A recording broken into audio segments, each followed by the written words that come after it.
Nah, sekarang bagian terakhir dari sesi ini, Profesor Al-Atas membahas tentang tradisi keilmuan yang berkembang di Barat. Di dalam penelitian Profesor Al-Atas, ternyata beberapa konsep kunci, hierarki kesarjanaan, kemudian hierarki keilmuan yang berkembang di Barat itu ternyata ditemukan akar tradisinya dari masyarakat Muslim abad pertengahan. Contoh ya, di dalam masyarakat Muslim abad pertengahan, jauh sebelum ada universitas di Barat, itu sudah ada tradisi memberikan penghargaan kepada orang-orang terdidik dan terpelajar. Makanya muncul istilah asyaikh gitu kan, muncul istilah mujtahid, muncul istilah al-alamah, muncul istilah al-hafid. Orang kalau di dalam orang yang hafal Al-Quran dan hafal sekian ribu hadis disebut al-hafid. Ya, di atasnya al-hafid ada al-alamah, di atasnya ada al-mujtahid. Itu kemudian dikonversi menjadi sarjana, magister, doktor, profesor itu kan. Jadi pertama, ada beberapa konsep Islam yang diadopsi oleh Barat dalam pendidikan tinggi. Yang pertama adalah penghargaan terhadap orang-orang terdidik dan pelajar dengan pemberian gelar-gelar. Ya toh? Di Barat kan ada profesor, doktor, sarjana, magister itu. Itu awalnya dari situ. Artinya dalam tradisi keilmuan Muslim sudah ditemukan yang begitu-begitu sudah ditemukan. Jauh sebelum ada begitu-begitu itu, sebelum ada di Barat sudah ada. Yang kedua, pengakuan otoritas keilmuan bagi orang-orang terdidik. Kita tahu di Barat muncul istilah kelompok kesarjanaan atau kelompok atau scholars, kelompok kesarjanaan. Ya, jadi kalau ada satu problem tertentu, para ilmuwan berkumpul membahas tentang problem tersebut. Yang boleh kumpul hanya ilmuwan saja, orang-orang yang punya ilmu. Nah, sebenarnya dalam tradisi keilmuan Muslim sudah ada yang seperti itu, namanya konsep ijma atau konsensus.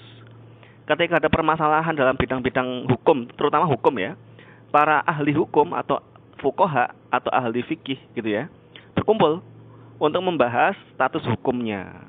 Yang berkumpul bukan orang awam tapi ahli-ahli fikih, hanya kelompok tertentu saja. Nah, artinya pengakuan otoritas keilmuan itu sudah ada jauh sebelum tradisi itu muncul di Barat. Kalau Profesor Al-Atas justru berkesimpulan bahwa tradisi yang muncul di Barat itu muncul pertama di dalam Islam, gitu ya. Nah, kemudian yang ketiga, pemberian gelar akademik kepada pelajar. Pemberian gelar akademik itu fenomena yang baru muncul di Barat abad pertengahan. Jadi belum muncul sebelumnya, tetapi di dalam sejarah klasik dalam pendidikan Muslim itu sudah ditemukan ada pemberian ijazah. Jadi zaman dulu itu ada tradisi kalau seseorang itu belajar dari seorang alim, dari seorang syaikh atau dari seorang al-hafid atau dari seorang al-muhaddits gitu ya. Kemudian dia dinyatakan sudah memenuhi kualifikasi keilmuan oleh gurunya, dia diberi sesuatu yang namanya ijazah. Ijazah itu adalah lisensi. Untuk apa? Untuk sang murid bahwa dia sudah berhak mengajarkan ilmunya dengan sanad darinya. Gitu loh ya.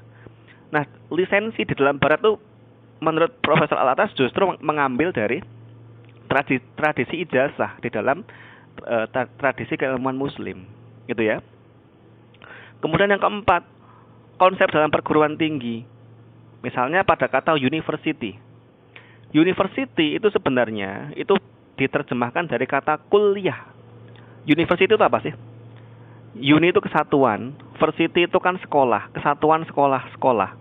Maksudnya ada sekolah bidang alam, sekolah bidang teknik, sekolah bidang apa gitu ya, sekolah bidang agama disatukan dalam satu institusi. Makanya nama institusinya namanya universitas.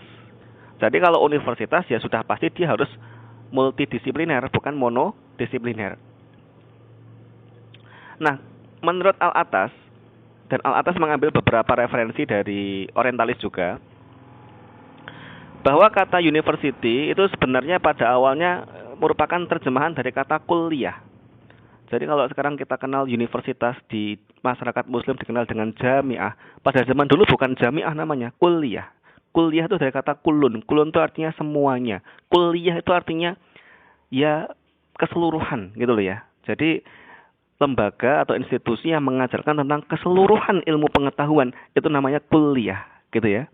Jadi kalau mengajarkan satu bidang ilmu atau monodisipliner belum masuk dalam kategori itu. Gitu loh ya. Jadi karakter keilmuan di dalam Universitas Islam itu harus multidisipliner. Kalau kita berangkat dari falsafah itu tadi. Itu ya. Oke, jadi ada beberapa konsep yang kemudian diadopsi di barat. 1, 2, 3, 4 tadi itu yang kemudian setelah menjadi baku di barat justru diadopsi lagi di dunia Islam dalam modifikasi yang berbeda gitu ya. Oke, sekarang selesai pertemuan kita pada hari ini. Kita akan melanjutkan pembahasan kita pada pertemuan yang akan datang. Kita akhiri dengan membaca hamdalah bersama-sama. Assalamualaikum warahmatullahi wabarakatuh.